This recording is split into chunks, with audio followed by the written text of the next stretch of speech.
नगर शहराला विकास, विचार आणि राष्ट्रप्रेमाची दिशा देणाऱ्या पंडित दीनदयाळ परिवार आणि पंडित दीनदयाळ नागरी सहकारी पतसंस्थेनं आपल्यासाठी आयोजित केली आहे आपल्या राष्ट्रभक्तीपर धर्माभिमानी विचारांना प्रगल्भ करणारी पंडित दीनदयाळ व्याख्यानमाला। दिनांक 30 ऑगस्ट 2024 पासून 2 सप्टेंबर 2024 दरम्यान होणाऱ्या या व्याख्यानमालेत या तारखा राखून ठेवा। माऊली सभागृहातल्या खुर्चीत वेळेच्या अगोदर येऊन बसा। या व्याख्यानमालेला होणारी गर्दी लक्षात घेता माऊलीच्या बाहेर व्हरांड्यात आणि खाली पार्किंगमध्ये आपल्यासाठी LED वॉल आणि बसण्याची व्यवस्था करण्यात आली आहे। शुक्रवारी म्हणजेच 30 ऑगस्ट रोजी श्री क्षेत्र सराला बेट संस्थानचे मठाधिपती, हिंदू धर्म रक्षक महंत रामगिरी महाराज यांच्या अध्यक्षतेखाली आणि राष्ट्रीय स्वयंसेवक संघाचे पश्चिम महाराष्ट्र प्रांत संघचालक माननीय नानासाहेब जाधव यांच्या हस्ते दीनदयाळ व्याख्यानमालेचं उद्घाटन होणार आहे। 30 ऑगस्ट रोजी संध्याकाळी 6 वाजता द केरला स्टोरी हा बहुचर्चित चित्रपट ज्या सत्य घटनेवर आधारित आहे अशा केरळच्या माननीय ओ श्रुती यांचा लव जिहाद आणि धर्मांतरावरचं जळजळीत वास्तव याविषयी सत्यकथन आपण ऐकू शकाल खुद्द त्यांच्याचकडून। सारे मुसलमान गलत है मैं नहीं बोल रही हूँ, मगर कई कुछ मुसलमान लोग हैं वो आइडियोलॉजी के वजह से ये आइडियोलॉजी को फैलाने के लिए कोशिश करने वाले लोग हैं। उनमें से कई कुछ लोग मेरे कक्षा में थे उस वक्त जब मैं ग्रेजुएशन पढ़ते टाइम, तभी उन लोगों को पता चल गया कि मैं अट्रैक्टेड हो रही हूँ उस आइडियोलॉजी के ओर, तभी थोड़ा पॉइजनस आइडियोलॉजी भी सिखाने शुरू किए। इस्लाम लीगली कबूल करने के लिए घर छोड़कर, घर में झूठ बोलकर गई थी कन्वर्शन सेंटर तक। केरल के मक्का बोलते हैं, पोन्नानी में एक कन्वर्शन सेंटर है, वहाँ गई थी। वहाँ इस्लाम पढ़ रही थी, इस्लाम एक्सेप्ट करके रहमत नाम चुनी थी, इस्लाम पढ़ रही थी। वहाँ के टीचिंग भी और भी मुझे जिहादी माइंडसेट तक लेकर गए कि उन्होंने बोल रहे थे ये भारत दारुल हर्ब है और इसे दारुल इस्लाम बनाना है और पूरी दुनिया में इस्लाम फैलाना है।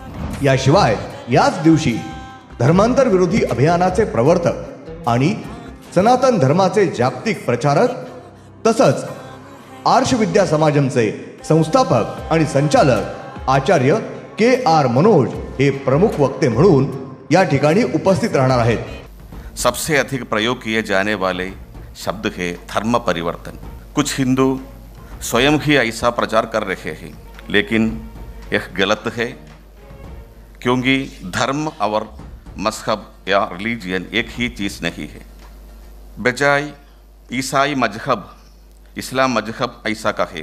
31 ऑगस्ट रोजी माजी केंद्रीय मंत्री डॉक्टर सत्यपाल सिंह हे दहशतवाद असा संपवायचा असतो या ज्वलंत विषयावर भाष्य करणार आहेत।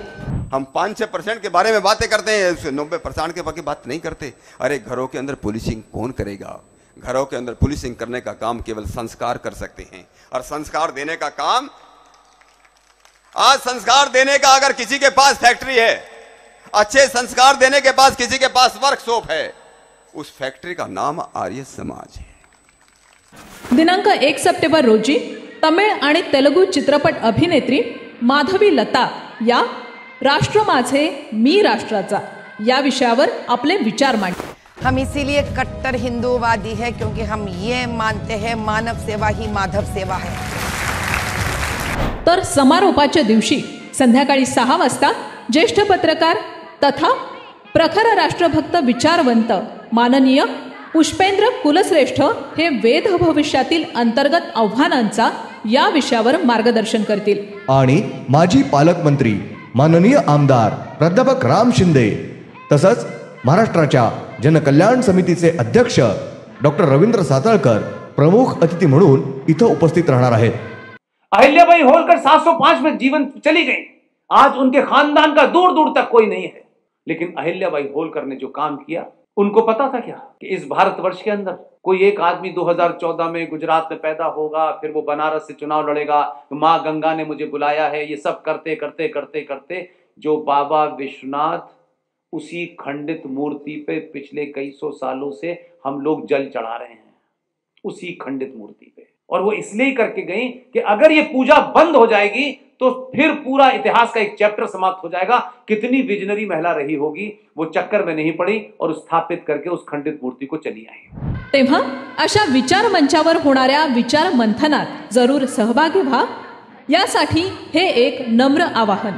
स्वागत उत्सुक नगर शहरावर निस्सीम प्रेम करणारे सहकार, सामाजिक आणि आर्थिक क्षेत्रातील द्रष्ट नेतृत्व वसंत लोढा, चेअरमन पंडित दीनदयाळ नागरी सहकारी पतसंस्था, तसंच पतसंस्थेचे सर्व संचालक मंडळ आणि पंडित दीनदयाळ परिवार अहमदनगर। गेल्या 7 वर्षात नगर शहरामध्ये आंतरराष्ट्रीय राष्ट्रीय पातळीवरचे वेगवेगळे विषयाचे वक्ते आणून या नगर शहरातील जनतेला एक विचाराची चांगली मेजवानी देण्याचा प्रयत्न आजपर्यंत केलेला आहे। या 18 वर्षामध्ये या शहरातली राष्ट्रीय भक्ती जागृत व्हावी, राष्ट्रप्रेमाला एक गती मिळावी, या दृष्टिकोनातून नगर शहराच्या विचाराला व नगर शहराच्या विकासाला चालना मिळावी, या शहराच्या बजबजपुरीतनं बाहेर पडावं, या शहरातल्या कायदा सुव्यवस्था एक चांगल्या प्रकारे राहावी, या दृष्टिकोनातनं ही पंडित दीनदयाळ व्याख्यानमाला आम्ही आयोजित केलेली आहे। मी शहरातील या सर्व नागरिकांना या माध्यमातून विनंती करतो, या सगळ्यांना आपण चांगल्या प्रकारे पाठबळ द्या की जेणेकरून भविष्यामध्ये ही जी काही आज शहराची अवस्था झालेली ही अवस्था पूर्णपणे नष्ट होईल, एक चांगली शक्ती या सगळ्या जनतेच्या माध्यमातून मिळेल। आणि म्हणून याकरता नगरकरांनी या व्याख्यानमालेमध्ये हे वेगवेगळे विचार ऐकण्यासाठी, या विचाराच्या मेजवानीचा आस्वाद घेण्यासाठी आपण 4 दिवस या व्याख्यानमालेमध्ये सहभागी व्हावं अशी कळकळीची विनंती मी आपणास करीत आहे। या व्याख्यानमालेच्या निमित्तानं आयोजित करण्यात आली आहे 3 गटात निबंध स्पर्धा। व्याख्यानमालेतील व्याख्यानांना प्रत्यक्ष उपस्थित राहून जे कोणी नावनोंदणी करून व्याख्यानमालेतील एका विषयावर निबंध लिहून देतील त्यांना आहे 5,000 रुपये, 3,000 आणि 2,000 रुपये बक्षीस जिंकण्याची संधी, सोबत प्रमाणपत्र। तेव्हा आवर्जून उपस्थित रहा आणि ज्वलंत हिंदुत्ववादी राष्ट्रभक्ती जागवणाऱ्या विचार मंथन शृंखलेत सहभागी व्हा।